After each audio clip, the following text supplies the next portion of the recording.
It's been a while, and it's time to finally go with a pre-calc topic after the unfortunately delayed pre-calc topic I was going to do last time and unfortunately did calc.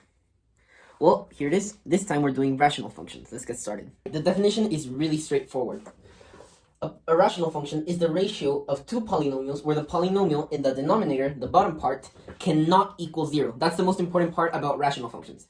Because if it equals 0 at a certain point, what happens? You get f of x over 0. And what is that?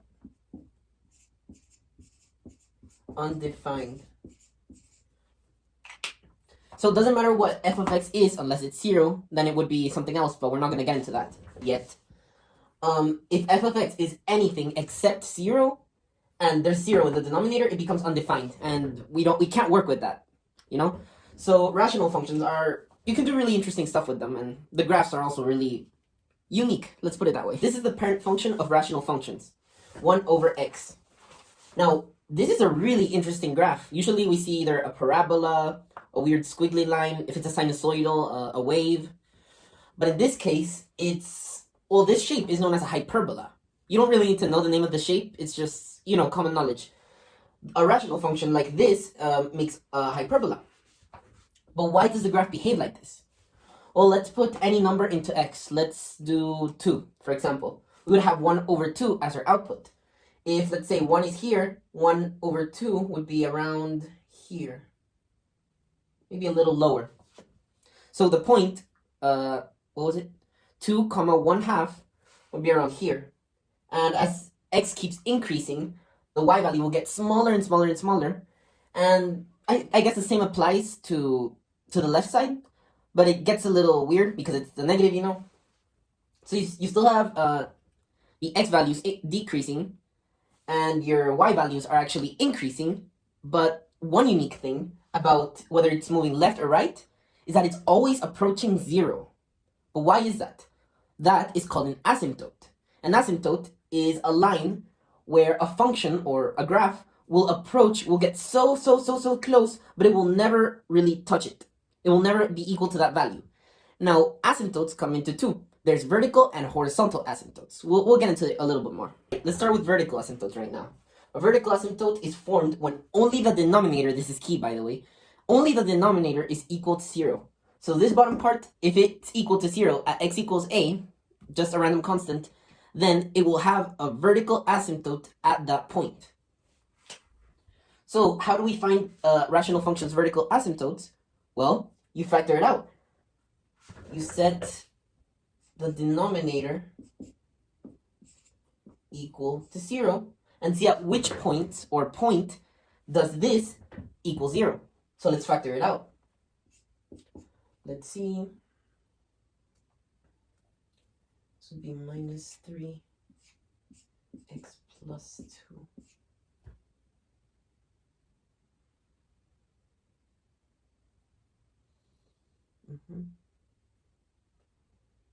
So x equals 3 or x equals negative 2.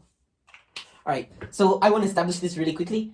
This graph is not to scale with this function. Like, they're technically not the same thing. This graph does not belong to this function. You'll understand why later.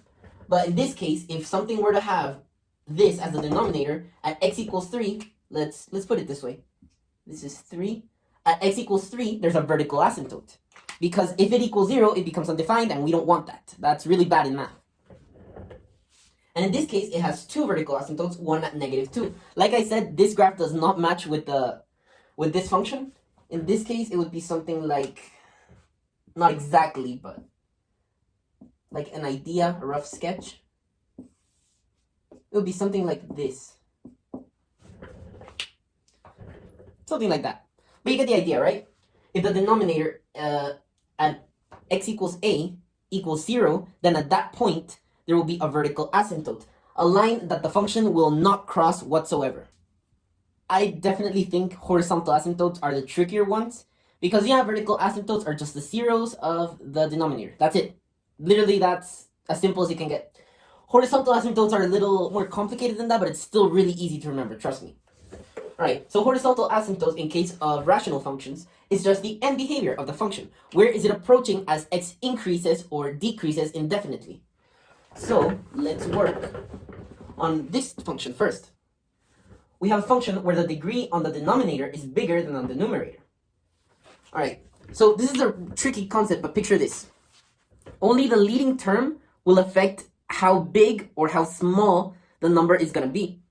Because, what's it called?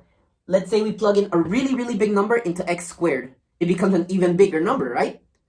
But what if we just plug it into x and the term itself is 4x? Well, it's just that big number multiplied by 4, but it's not the same. It's not as big. That's why the leading term controls how big the number is going to get. So in this case, and for the rest of the examples, we're going to ignore. That doesn't mean completely forget about. For now, we're going to ignore, for horizontal asymptotes, we're going to ignore the rest of the terms. We're only going to focus on the leading ones. So we're not going to pay attention to these two for right now. So we have 4x squared over x cubed. Well, what do we have here?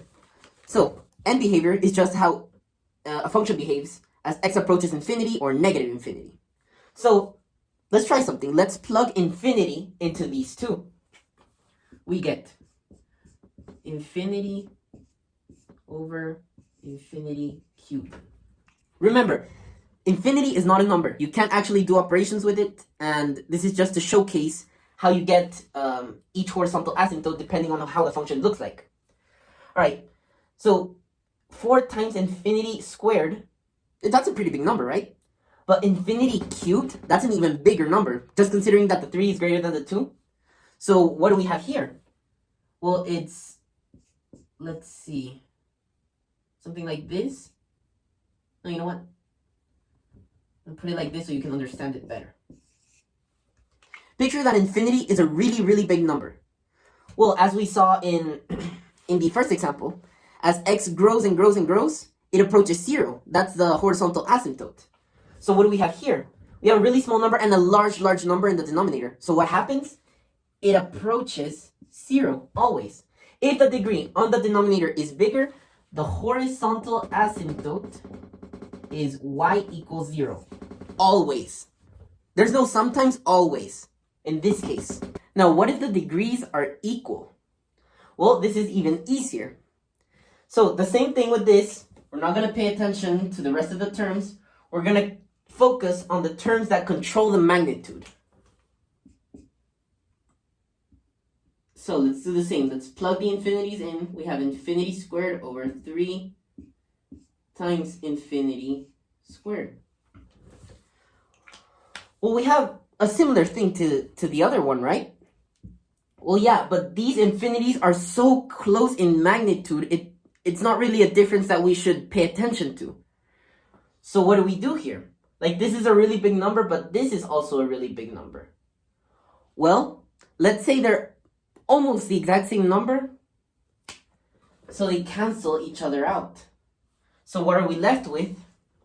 1 over 3. I know, this is confusing.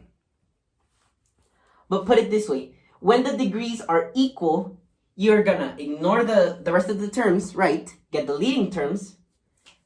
And their leading coefficients, in this case 1 and in this case 3, are gonna be your horizontal asymptotes. So your horizontal asymptote, when the degrees are equal, is gonna be your leading coefficient over the other leading coefficient. And that's that.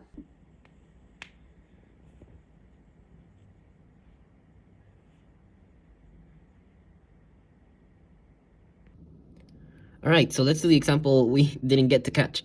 So what if the degree on the numerator is bigger? Well, let's do what we've done so far. Isolate the leading term. So we have x squared over 4x. Now we have to plug in infinity. Infinity squared over 4 times infinity. Now, like I told you at the beginning, picture that infinity is just a really big number. And that really big number is being squared on top, and it's just being multiplied by 4 on the bottom. So this infinity is much bigger than this one. You'll be hearing this a lot, especially in higher levels of math, that some infinities are bigger than others. This is where it applies. Since this number is so big and this number doesn't match up to it, dividing a really big number by a not so big number is still going to give you a really big number. So what does this mean? No horizontal asymptote. You don't have to really think about it that much. It just means that there is no horizontal asymptote. There is more to it, but we're not going to get into it right now. All right. So one last thing about rational functions, are holes. But what are holes?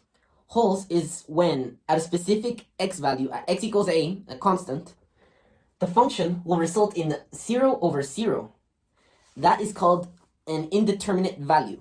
It's not the same as undefined, it's slightly different, but I'm not going to explain the difference because that's not the point. Well, let's put it into play here. All right, so we have this function, 10x plus 30 over x squared plus x minus 6. So if we factor it out, we notice that there's a common factor in both the numerator and the denominator, which is x plus 3. So it cancels out. But what does that mean? Well, if we plug in negative 3 in this function, that means that we would have gotten a 0 over 0. If you see a common factor, that's what that means. If you plug in that value, that it equals 0, it means you would have gotten 0 over 0. So if it cancels out, it's a hole, which means you have a hole at x equals negative 3. But how does this look? Is it a vertical asymptote, a horizontal, a mix of both? Well, neither, actually. It's this. It's literally a hole in the graph. Like, it's continuous. Oh, that value cannot exist. But it continues and continues. It's not a vertical asymptote. The graph doesn't, like, shift weird. It literally just is not defined here at this point specifically, and it just continues. Holes are pretty simple, right? To sum it up, here's, like, a recap of everything you've seen. So, if you want to find the zeros of f of x, that will just give you the x-intercepts, where the function crosses or bounces the x-axis. The zeros of g of x give you vertical asymptotes. The zeros of both f of x and g of x, if you combine them together, give you holes, like we talked about. Now, to must include in the domain and range of a rational function, in the domain, you need to include vertical asymptotes and holes, and in the range, you must include horizontal asymptotes. That's pretty easy, right? It's simple. Well, that was it.